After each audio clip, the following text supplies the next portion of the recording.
በመጀመሪያ እንግዲህ ሁሉን ማድረግ የሚችል ኃያል አምላክ እግዚአብሔር የተመሰገነ ይሁን። ወንድሞቼና እህቶቼ እንደ ሁሌው አሰላሙ አለይኩም ወራህመቱላሂ ወበረካቱ ብያለሁ።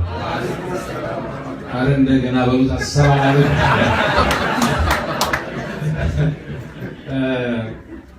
እኔ ዛሬ ምንም ብዙ የምናገረው ነገር የለም። ግን ከዚህ በፊት ፈርስት ሂጅራ ባቀረበው ፕሮግራም ላይ ተገኝቼ ስናገር በተለይ የታሰሩትን የመፍትሄ አፈላላጊ ወንድሞችን ጉዳይ በተመለከተ ለኢትዮጵያ መንግስት አንድ ጥያቄ አቅርቤ ነበር። የሚያዋጣው ይቅርታ ጠይቆ ነፃ እንዲያወጣቸው ነበር። አሁን በድጋሚ በዚህ ባለፈው 3 ዓመት ውስጥ በተለይ ይሄ ጥያቄ ከተነሳ በኋላ ታውቁታላችሁ፣ ጥያቄው መነሳቱ በአንድ በኩል እንዴት ጥሩ እንደሆነ ሙስሊሞችና ክርስቲያኖች የበለጠ እንድንሰባሰብ እንድንፈላለግ አድርጎናል። ቀደም ሲል ሄኖክ በመሬት ሳይሆን በደም ነው አይደል ያለው? እውነት ነው። ሌላው ችግር ሆኖ ያገኘሁት አሁን ሳስብ ታሪካችን በሚገባ ስላልተነገረ ስላልተማርነው ዳርና ዳር እንድንቆም ያደረገን በጣም ሁላችን በጋራ የሚያኮራ ኢትዮጵያዊ ታሪክ አለን።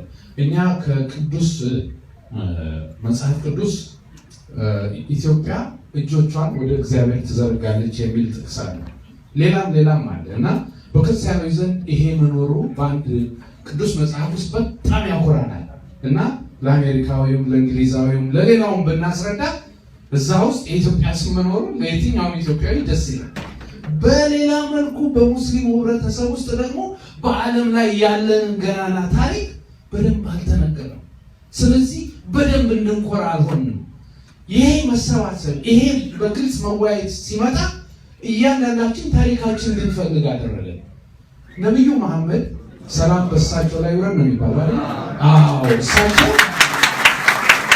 ወደ ኢትዮጵያ ሂዱ ያሉበት ቃል ያሉበት ምክንያት ዛሬ ላለነው ትውልድ እንዴት ያኮራል።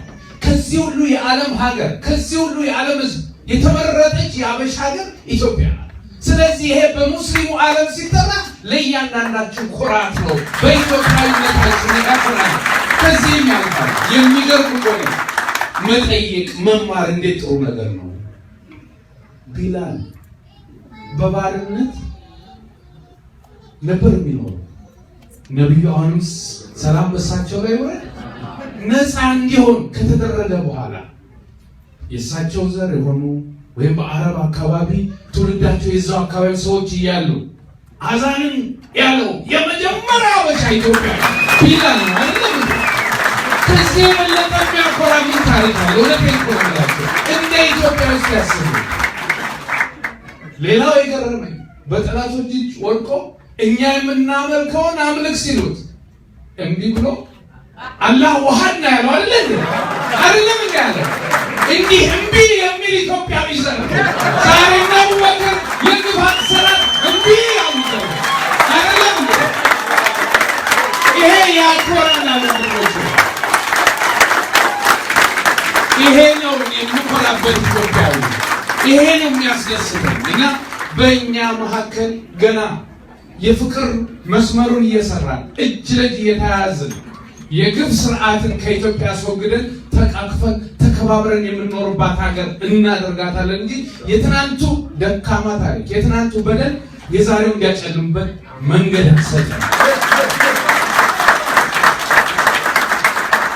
ይሄ ነገር አክራሪነት ነው። አክራሪዎች ሲባል ነበር ባለፈው 3 ዓመት። ማክረር ምን እንደሆነ ባለፈው 1 ዓመት አይሲስ የሚባል መጥቶ ከሶሪያ እስከ ኢራቅ ከሊቢያ እስከ ፈረንሳይ ማክረር ምን እንደሚመስል አሳየ። የኢትዮጵያ ሙስሊሞች ላለፈው 3 ዓመት መከሰስ ያለባቸው በሰላም አክራሪነታቸው የሰላም አክራሪዎች ነው። ከጠቅላይ ሚኒስትሩ ጀምሮ እስከ ውጭ ጉዳይ ሚኒስትሩ እየተነሱ ሴል ተገኝቷል ከአልቃይዳ ጋር ከምናምን ያላሉት ነገር የለም። በዚህ 3 ዓመት ውስጥ በየቀኑ የሰላም ባሉን እየለቀቁ ያስደነገጡ የሰላም ምልክቶች ናቸው። እንደገና ፈራታቸው ብዙ መናገር ደስ ይለኝ ነበር፣ ግን ዛሬም አጋር ሆኜ መቆሜን ለማስረዳት ነው የመጣሁት። ብዙ ተናጋሪ ያለ የኔ ብዙ አይጠቅምም። አብረን እንድንሆን አብረን እንድንቆም ዛሬም ከእስር ቤት ወጣው በሰላም ሲራመዱ እስክናይ ድረስ በፍጹም ቃላችን ልናድስ ይገባል። ኢትዮጵያውያን ደግሞ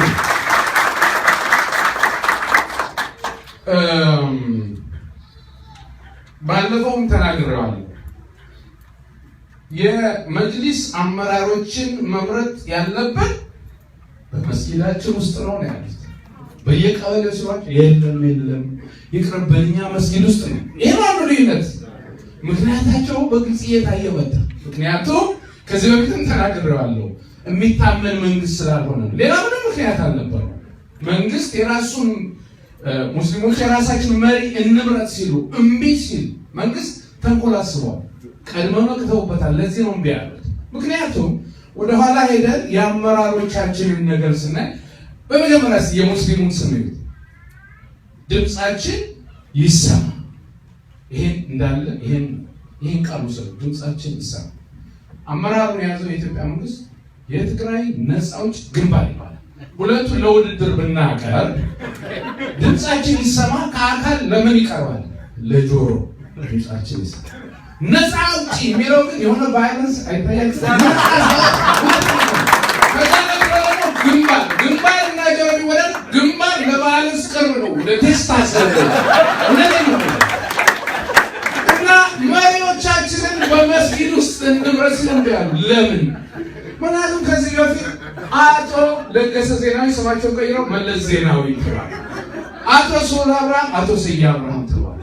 ሜጀር ጀነራል ናቸው ሌተናል ጀነራል መሐመድ ዩኑስ ሳሞራ ዩኑስ፣ አቶ አምባዬ እና አቶ አማ ፀሐዬ አባይ ፀሐዬ፣ እነዚህ ስማቸውን ቀይረዋል። እነዚህ ሰዎች በኋላ ቀበሌ ውስጥ ምርጫ ብናረግ ሽመልስ ከማል ሼህ ከማል ብለው ሊያመጡ ይችላሉ።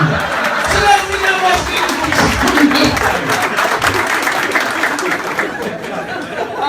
በየጊዜው የምናየው የሙስሊሙ ጥያቄ እውነት እየያዘ መሄዱ ነው።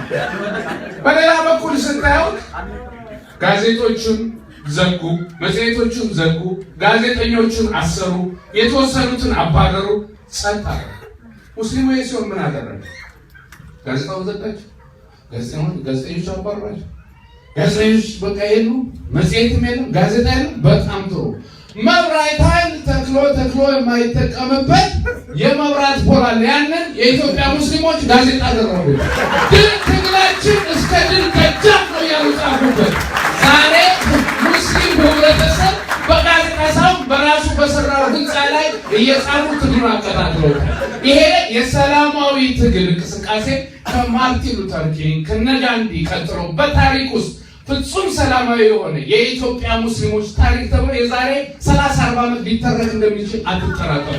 በዚህ ሰላማዊነት ብቻ በህብረት በአንድነት ከቆመን ልዩነታችንን አቻችለን እምነት የኦሎምፒክ ሩጫ ውድድር አይደለም። እኔ ክርስቲያን ነኝ፣ እናንተ ሙስሊም ናቸው። የኔ ይበልጣል ልንባባል አንችልም። ገመዷን ቀድሞ የነካ የሚያሸንፍበት አይደለም እምነት በራሳችን የምንገናኝበት ከፈጣሪ ጋር የራሳችን መስመር አለ። እሱ አያጣላንም። 1400 ዓመት ኖረን የለም እንዴ? ዛሬም ተከባብረን እንኖራለን። ኢትዮጵያ በእምነታቸው በመጽሐፋቸው የማይከሰሱ የማይታሰሩባት ሀገር እንድትሆን ከታገል እነዚህ መፍትሄ አፈላላጊዎችም ተፈተው ጋዜጠኞችም ተፈተው በኢትዮጵያ ውስጥ ከእንግዲህ በእምነት መታሰር እንዳይኖር ከስላሴ ቤተክርስቲያን ጀምረን ሰልፉን ወደ ታላቁ አንዋር መስጊድ እጅ ለእጅ ተያይዘን በየዓመቱ ወክ የምናደርግበት